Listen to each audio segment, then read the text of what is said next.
Orbiting the magnificent gas giant planet Jupiter is the mysterious icy moon Europa. This seemingly frozen world, about the same size as our own moon, has a surface temperature of around 60 degrees and endures relentless radiation. At first glance, it might seem like a barren ball of ice, but despite these harsh conditions, Europa is one of the most promising places to search for alien life. So, how could life survive on such an extreme moon? And if it does exist, what might it look like? Remember to subscribe and tap the notification bell to never miss an upload. Many spacecraft have flown by Europa during their missions, but it was NASA's Galileo spacecraft that significantly enhanced our understanding of this icy moon. It provided the first solid evidence of a vast ocean beneath Europa's surface, an ocean that might contain 2 to 3 times as much water as all of Earth's oceans combined.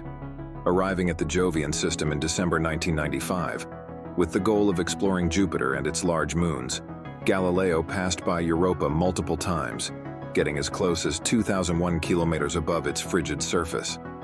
It captured the frozen terrain in incredible detail, revealing cracks, ridges, and a jumbled landscape, and providing intriguing evidence of what might be happening beneath the crust. Galileo confirmed that Europa is geologically active. Its close-up images showed that the enormous cracks on the moon's surface had separated, and that dark icy material had flowed into the gaps. Like the spacecraft before it, Galileo found only a handful of impact craters, which are expected to accumulate over time as the surface is constantly bombarded by meteorites, much like our own moon. However, Europa's smooth surface suggests it is relatively young, implying that something has erased any large craters, possibly icy volcanic flows. One of the most significant measurements made by the Galileo mission revealed how Jupiter's magnetic field was disrupted around Europa. This measurement strongly suggested that a special type of magnetic field was being generated within the icy moon by a deep layer of electrically conductive fluid. Given Europa's icy composition, scientists believe the most likely material to create this magnetic signature is a global ocean of salty water. There are even images from the Hubble Space Telescope that seem to show huge plumes of water vapor erupting from Europa's south pole, although unfortunately, they are not high resolution enough to be definitive. But if Europa's surface is frozen solid, how could a massive ocean of salty water form? And if there is liquid water down there, could life really have started in such a bizarre environment? While Europa's surface is indeed as solid as rock, the interior is warmer due to a process called tidal flexing. The side of Europa closest to Jupiter experiences a stronger gravitational pull than the far side, stretching the entire moon back and forth. This stretching likely causes the long cracks that run across its icy surface and generates heat within the interior through friction, much like how repeatedly bending a paperclip generates heat. This constant flexing melts the internal ice and creates Europa's enormous ocean. But is it really possible for life to start on a frigid moon, hundreds of millions of kilometers away from the sun? Life as we know it seems to require 4 main ingredients: liquid water, certain chemical elements, an energy source, and of course, time. We have already discovered that Europa may have a vast ocean of liquid water protected beneath its crust. Certain studies suggest that this ocean may have formed just a few 100 million years after the moon itself, which is estimated to be around 4.5 billion years old. This would give life, if it exists, plenty of time to develop. What about the other 2 requirements? Chemical elements and an energy source? Chemical elements are the building blocks of life as we know it, and include carbon, hydrogen, nitrogen, oxygen, phosphorus, and sulfur. These elements are common throughout the universe and make up 98% of living matter on Earth by combining to form organic molecules essential to life. Scientists believe these elements were likely present during Europa's formation and may have been added later when asteroids and comets collided with the icy moon. A notable discovery of chemical elements on Europa was made recently when the James Webb Space Telescope detected large amounts of carbon dioxide on its surface. In an incredible infrared image, Europa appears blue while the carbon dioxide is white, suggesting it likely originated from the ocean below. Then there's the need for an energy source. All life as we know it requires energy to survive. Here on Earth, life primarily relies on the sun for energy. Through photosynthesis, plants convert sunlight into energy, allowing them to grow, and this energy is then transferred to those who consume the plants.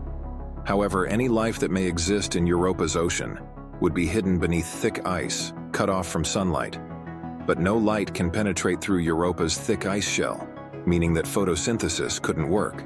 Instead, life would have to be powered purely by chemical reactions.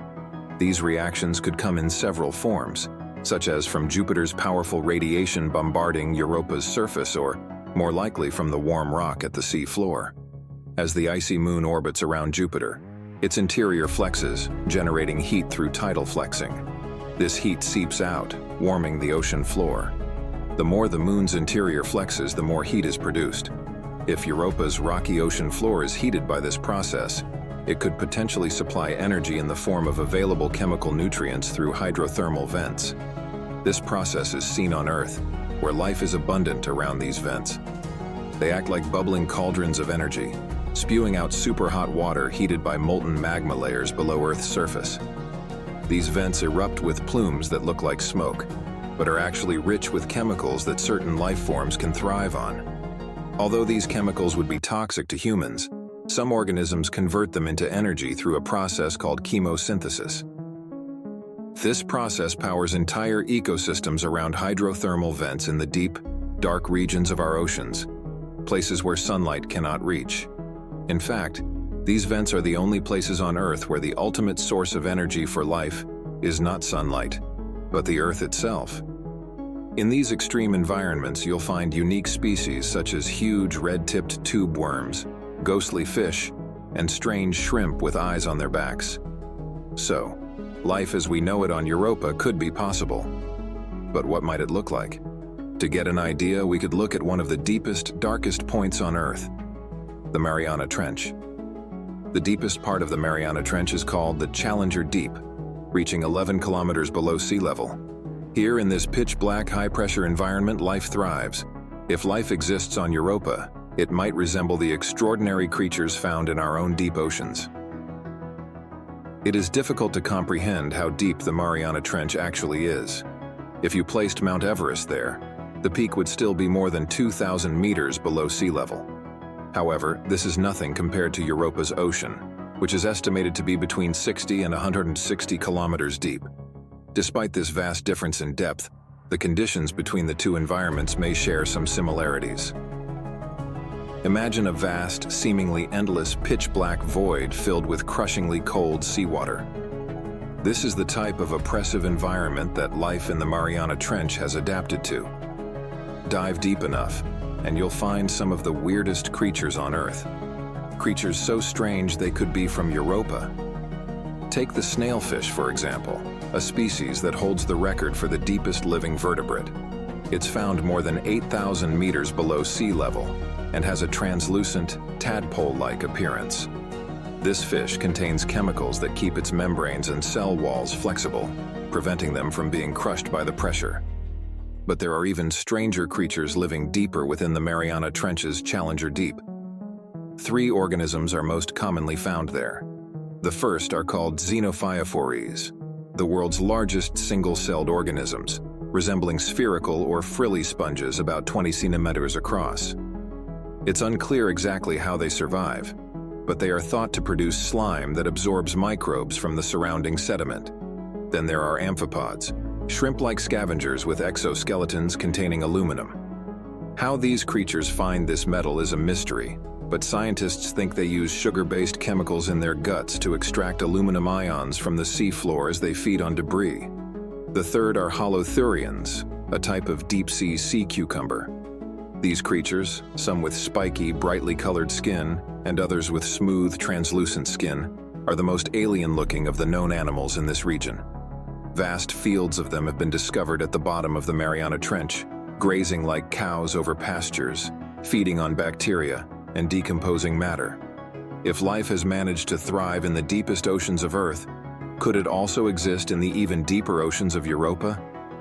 Until we send a probe capable of drilling through the thick layer of ice that encases it, we may never know. Europa could be teeming with alien creatures, or it could be completely barren. However, that burning question may be answered in the next few years. The European Space Agency, along with NASA, has two separate major missions to Europa.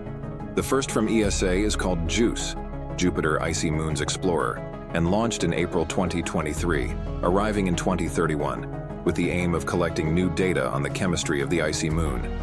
Then there is NASA's Europa Clipper, a mission designed to determine whether this icy moon's ocean is habitable or not. It is scheduled to launch in October 2024 and will arrive in April 2030. These exciting missions should complement each other, but neither will be able to confirm if aliens exist there, only whether Europa has the right conditions to support life as we know it. If we eventually find some form of life on Europa, it would likely be in the form of microbes surviving around hydrothermal vents. However, if it can be demonstrated that life formed independently in two places around the same star, regardless of how complex it is, it would suggest that life springs up fairly easily once the necessary ingredients are present. This could mean that life might be found throughout our galaxy and the universe, implying that we are far from alone. I really hope you enjoyed this video. If you did, please tap the like button and subscribe. There's loads more to watch. Thank you all so much for watching, and I'll see you next time.